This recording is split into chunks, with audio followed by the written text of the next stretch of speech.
a studio full of people with me. Our general manager, Kelvin, and Benny. I'm going to let you introduce Benny because, you know, just kind of... I kind of bogarted on your time. Yeah, you know, Debo. George, I'm sorry. I bogarted on you because Benny bogarted on me. Well, welcome nonetheless. Well, let me tell you what's going on here. Benny King is an old friend of mine, and it's so funny. This is our first time ever meeting in life. I've been knowing Benny. Oh, wow. Try to kind of go back and trying to figure out how long it's been, but I think it's probably 93, something like that. Yeah. But Benny's from Nigeria, Africa, and we've always my previous life when I worked for a previous company, we doing production work. We used to always do his imaging and all of his spots for him. Because he's working in radio in Africa, and I'll let him tell you about that later. But I just kind of want to let you guys know what's going on. What's so funny, about a couple of years ago, Benny called me and said, "Kelvin, do you know of any transmitters that I could probably get?" And I was like, "Really? Why?" I said, "Because I got me a radio station, and I'm about to start this radio station in Nigeria, Africa." And I found it to be very odd and very interesting because at that time we had just got approved to increase our power from the FCC, so we were in the process of getting a new transmitter anyway to upgrade and so on and so forth. And he said, "Well, your frequency is the same as mine, 89.9 FM in Africa." I said, "Wow, this must be some God stuff going on here." And anyway, make a long story short, I kept putting him off because we kept putting ourselves off because we kept going through our hassles and processes with our transmitter and antenna, but we eventually got it up and going.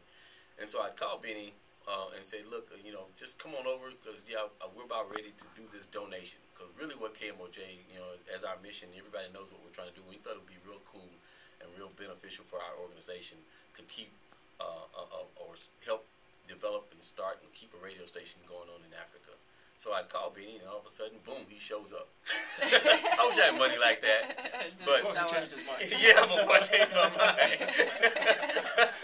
But I think it's going to be very, very beneficial for us, and it's going to help KMOJ really help us fulfill our mission. But I'm going to let Benny tell you a little bit about what's going on in Africa. I really don't know, and I'm excited. Hopefully, if he can just pick up and jump on a plane, he can fly me over there too. Let's go. Yeah, let's go. I want to go to Africa. I know that's right. But Benny, tell us a little bit about what it is that you're doing. Talk to us about the station. Tell us what you're doing over there. I've been in radio since 1990, I think it was. Started as a gospel announcer on a hip-hop station in London. Kind of like cut my teeth as an announcer there. Right. A couple of years later, I came to Atlanta, and that's really where I was born. As an announcer. Before then, I was just a DJ, saying all the smart stuff, but not really ministering. I got to Atlanta and I listened to gospel music radio there and started to learn that this is not just a show thing. This really is you are reaching lives. That's There's right. no point reaching all those people and not making any sort of impact. You know, so it became a ministry for me from then onwards. And after that, really, doors began to open for me. Things began to happen. By about 1995, I became the first announcer in the UK who was doing gospel all the time. Oh, wow. You know, moved on, did about 7 years, and then about 2002 I left my last job and set up a production company. Started sending gospel shows to Africa from London, you know, and then gradually it was like, okay, what next? And I prayerfully decided it was time to kind of like set up a station, because it's good being on radio. When you're on somebody else's radio station, though, it's a whole different ballgame. Right. And I really felt the next step for me was get my own station. So I applied. Didn't think I'd get it really, but surprise, surprise, we got it. You know, there's about 300 applicants who applied, and only about 28 got it. So just so you know how tough it was, you know, to get one of those licenses. So we started up a station in a part of Nigeria called Delta. Now, if you've been following the news of Nigeria, Delta is the most troublesome part of Nigeria. There's a lot of kidnapping, a lot of stuff going because of the oil. And I just found it funny that God would say, okay, that's really what I want you. I thought we were going to be in Lagos, which is the capital. Right. You know, but God said, you know, go to Delta, that's where I want you. All of the experience you've had over the years is for this time in Delta, reaching out to young people who are at the heart of all of the troubles in the region. You know, and our station is there to say, look, we understand what you're trying to accomplish, but there's better ways of accomplishing your goals that doesn't involve destroying things and kidnapping people and all that, you know. And there wasn't any radio station in that part of Nigeria that was saying that, because the commercial pressure is such that everybody's trying to make money. but we're there to make a difference. I regularly tell my listeners, we can make all the money in the world, but if we get to eternity and nobody's life was touched, That's right. We wasted time, but we failed. That's right. You know, That's right. so we started with a 500 watt transmitter. Did that from August. Very quickly became #1 in our coverage area. Wow. You know, and realized that we needed to go further beyond just the town where we broadcast, and that's where I connected with my uncle. Uncle Kelvin. I know that's right. I'm uncle now. The funny thing is, you know, I found out he was running the station KMOJ and saw the 89.9. And I said to him, look, you know, I don't know if this is divine or what, but Yeah, that's Right. crazy. 89.9, it can't be a coincidence. Well, I'm gonna tell you something. You know. That transmitter that you're receiving was purchased by Jimmy Jam and Terry Lewis at the time. Uh-oh. Okay. And so since we've gone up and we had to get a 7,500 watt transmitter, it would have just been on the shelf. And so now I'm sure they would agree with me to say that it couldn't go to a better cause. Yeah. Absolutely.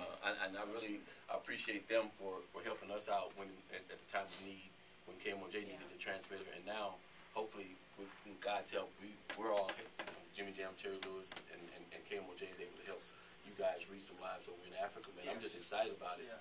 It's amazing, really. Are you gonna put it in your suitcase?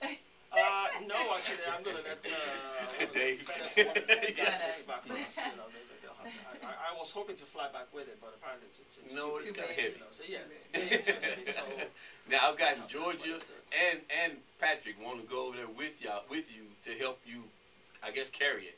But Okay. of course, I can't afford Hey, to do that. You're So- if you can, welcome. tell me, I'll help put it up. It is what it is. I really want to say thank you very much indeed to KMOJ. Thank you. I mean, Thank you. we're committed to advancing the gospel because that's really what it's about, and giving us this transmitter. I mean, it's only in eternity that you will know the value of your donation to That's us. right. You know, Well, because it will reach so many lives that we couldn't have reached. You know, But when so you called me and asked me, like you said, I think it was divine intervention. I had not a clue. Well, at that point, I knew what the situation was with our transmitter. I didn't have a clue when we were going to be able to get our transmitter. But if you remember, I immediately said yes. Anytime we can help our brothers and sisters in the motherland, we're all for it. And I thank God that He was able to allow us to finish up our project so we can help you with your project and give that transmitter a new life. I'm sure, like I said, I'm sure Jimmy Jam and Terry Lewis will be very grateful at the fact that now you might need to find a couple of artists that they produce and then play that on gospel artists they produce and play it on the actually, station. I met them both in London.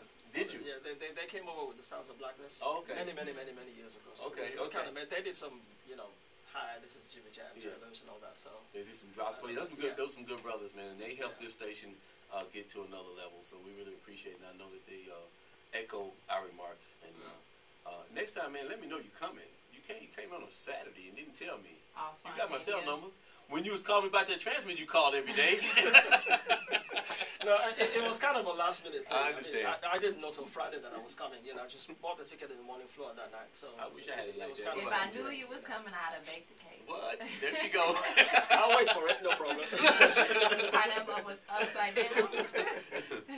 So, but really, I can't say thank you enough. I can't say thank you enough to KMOJ. Well, you just do exactly what you said you're just gonna do with it, man, and we'll definitely keep in touch. And now we got a sister station in Nigeria. Well, And we'll a make baby sure- brother station. A baby brother station. Right. So we're gonna make sure we keep in touch with you, man. So Thank you. A little we appreciate nephew. it. Right, a little nephew.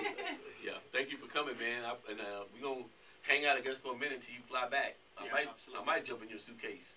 No problem. No, that spot's already That's your taken. spot, gotcha. That spot's already taken. All right, Twin Cities, history in the making right here, 89.9 KMOJ, the People Station.